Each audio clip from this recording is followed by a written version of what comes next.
जो बीत गई पर मिटी नहीं वो कथा सुनाने निकले हैं। सांगला की गाथा हम घर घर पहुँचाने निकले हैं।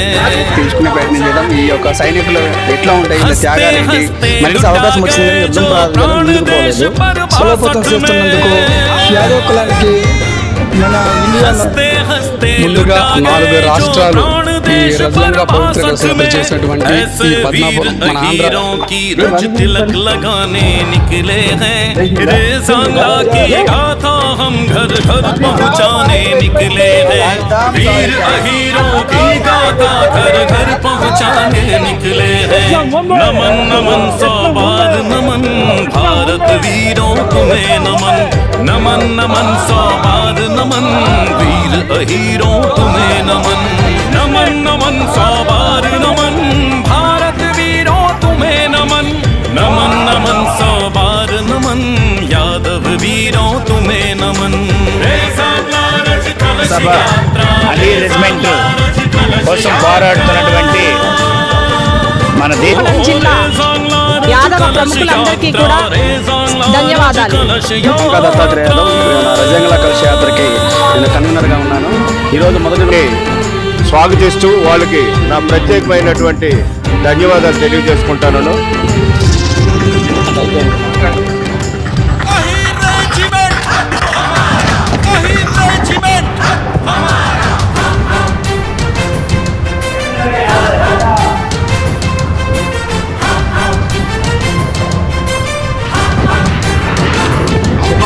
संख्या बल भी था मामूली, खाली थे हथियारों से।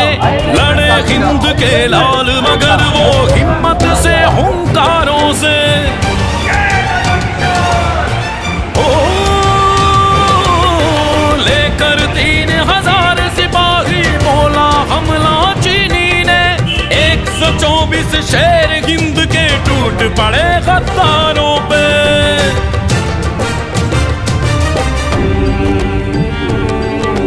दिवाली की रात में होली अपने लहू से खेल गए।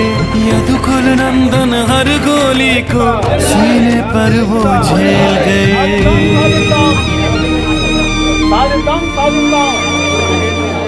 कटे वीर ना हटे न छोड़ा उसने सांगला चौकी को।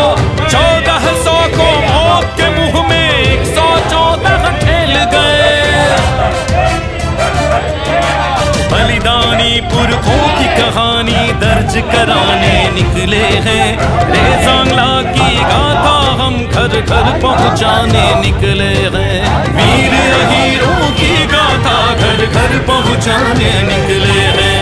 नमन नमन सौ बार नमन भारत वीरों तुम्हें नमन। नमन नमन सौ बार नमन वीर हीरों तुम्हें नमन। नमन नमन सौ बार नमन भारत वीरों तुम्हें नमन।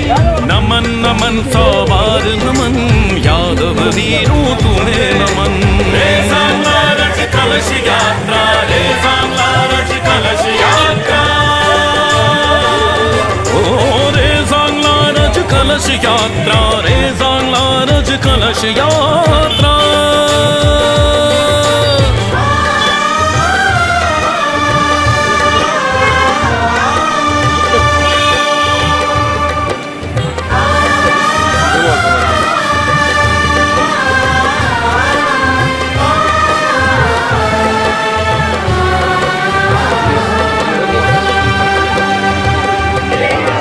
जब जब भारत में वीरों की कथा सुनाई जाएगी। रे सांगला की गौरव गाथा सबसे पहले आएगी। वीर हीरों की वो गाथा आंखें नम कर जाएगी।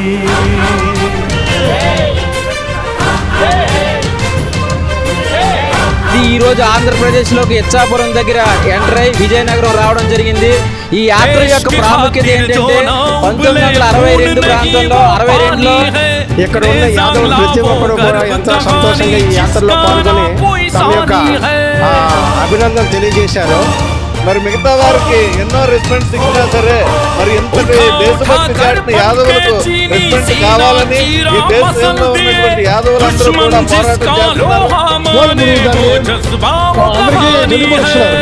దీన్ని మా సంఘం వాళ్ళు కూడా ఒక ముఖ్యమంత్రి తీసుకొని ఒక ఐకమత్యంగా భారతదేశంలో ఉన్న పౌరులేంటి, సంఘాలేంటి, ధనధాన్యాలు, భోగభాగ్యాలు ఒక పదవం కావాలని తిరుగుతున్నారు.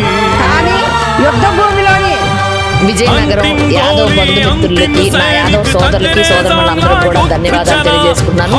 ఇంత మంచి చక్కటి కార్యక్రమము, మనం ఈ యాత్రని మరి రిసీవ్ చేసుకొని అందరూ కూడా మీలో ఉత్సాహాన్ని చూసి నాకు చాలా ఆనందంగా ఉంది.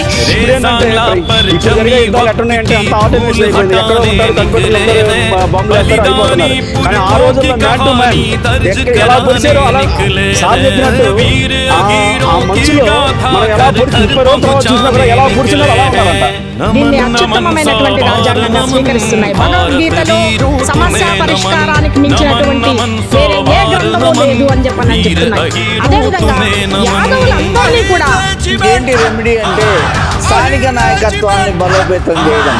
ఇక్కడ మేము ఇక్కడ కూర్చున్నామంటే ఒక ఈసారి లాంటి వారు, బాలాజీ లాంటి వారు, జైపూర్ దాకా వచ్చిపోయే ఇలాంటి వ్యక్తులు వీళ్ళందరూ కూడా